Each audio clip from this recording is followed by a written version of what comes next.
Alright guys, today we got the iPhone 14 Pro versus the S23. This is a pretty good comparison, guys. And if you're choosing honestly between the S23 and the standard iPhone 14, the S23 is so much better, honestly. So I would just go with that automatically. But if you're choosing between the Pro, it's kind of close, right? Because they both have the telephoto lens, they both have high refresh rate. So we'll get into it, and let's go ahead and get started here. So I want to talk about the design this year. So what do you guys think about the designs here? Which design do you like better? These are two very clean and very nice looking phones here. As far as the size difference, the iPhone definitely is a little bit heavier, and it's also a little bit taller as well. You can see the camera bump really intrudes out on the iPhone as well too. It has more of a, the S23 is a little bit more flat, where the iPhone sort of like, you know what I mean? But two very nice designs here. They both have a matte finish, IP68 dust and water resistant. The S23 is definitely way more comfortable in my opinion. So the S23 just fits better in the palm since it's not as boxy and sharp as the iPhone, so it just feels better in the hand. Like when you're holding it, just feels a lot better. The iPhone, even though this is a smaller phone, it's still fairly comfortable, but again, the sharp edges, this one just feels better in my opinion. Alright, so let's talk about the displays. So the iPhone does have the Super Retina XDR OLED display. It's 120 Hz HDR10. It gets up to 2000 nits peak brightness. It's a 6.1 inch display with 1179 by 2556 resolution, and it's 464 the PPI. The S23 does have the dynamic AMOLED display. It's HDR10 plus. It gets up to a max 1750 nits peak brightness. It's also a 6.1 inch display, so pretty much the same size display.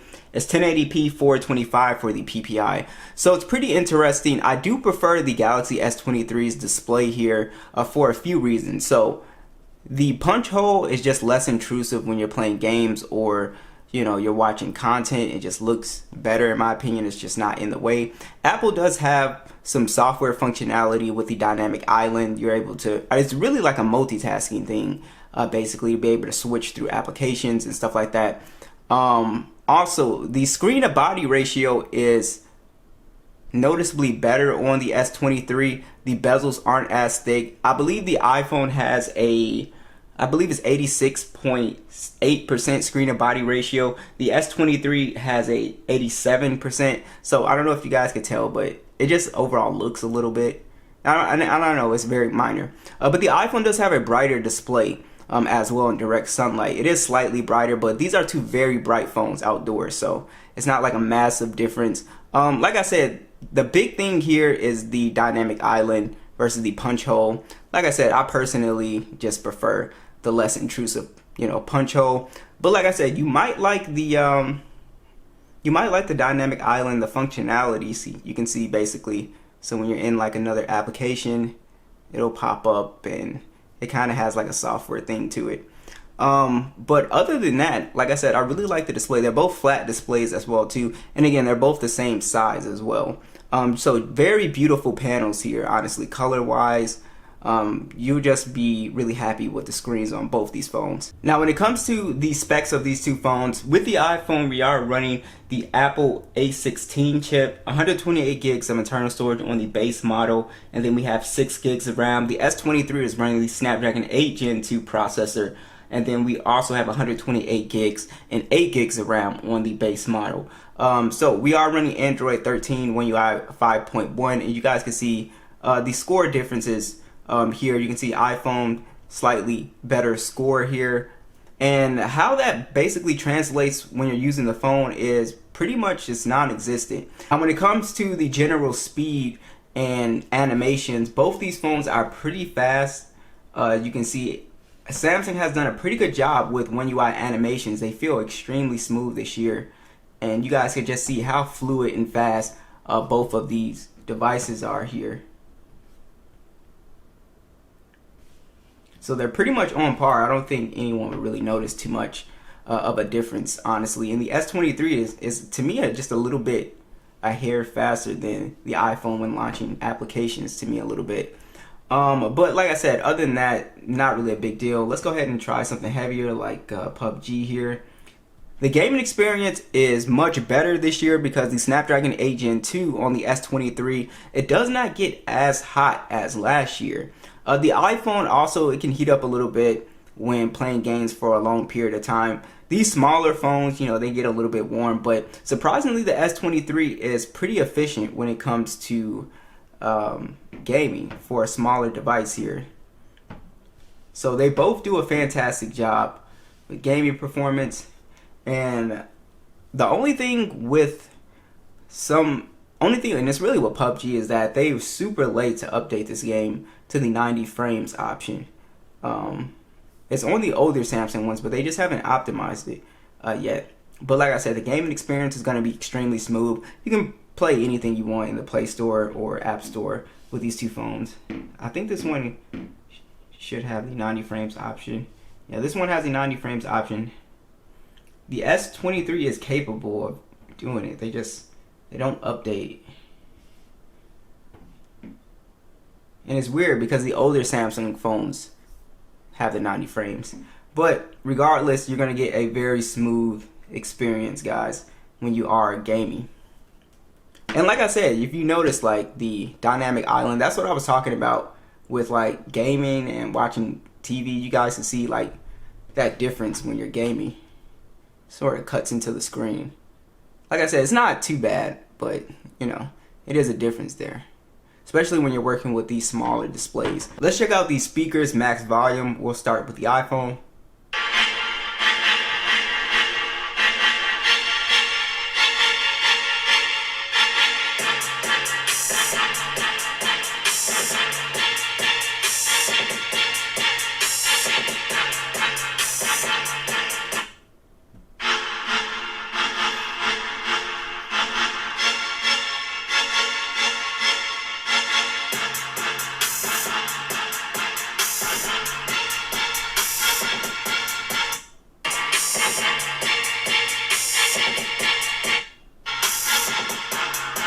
Yeah, iPhone is definitely a little bit louder. Bass hits harder.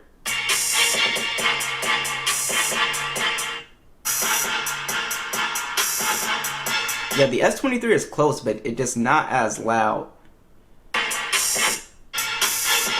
Yeah, I definitely give it to the iPhone there. Definitely louder speakers there. It's kind of close, but I definitely think that's the iPhone. Let's go ahead and talk about the biometrics. So this is something that I've always liked about Android devices, is to be able to give you two options to get into your phone. So with the S23, we have our in-display fingerprint sensor, and we also have face unlock, so we can unlock the phone with two methods. As of, you know, with the iPhone, we have the Face ID, and that's about it. Like I said, I always wanted to see Apple bring Touch ID back.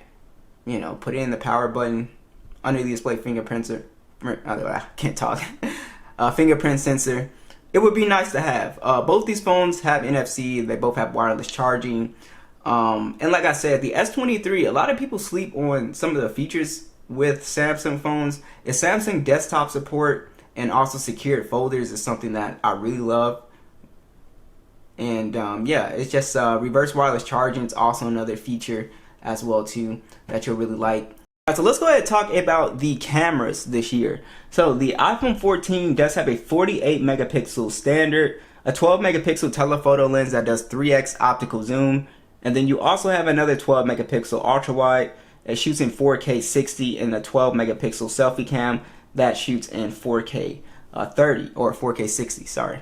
And with the S23, we have a 50 megapixel standard camera on here, a 10 megapixel telephoto. This one also does 3x optical zoom, and then we also have a 12 megapixel ultra wide. This one can shoot in 8K 30, which is pretty impressive, and then a 12 megapixel selfie cam that shoots in 4K 60. So check out these side-by-side stills and let me know what you guys thought.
Here's a video on the S23.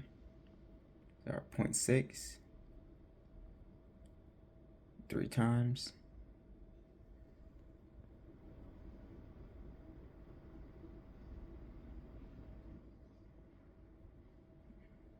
Let me know what you guys think.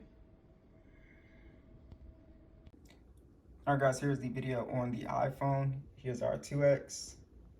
We also have a 3x. And then we also have our 0.5 as well.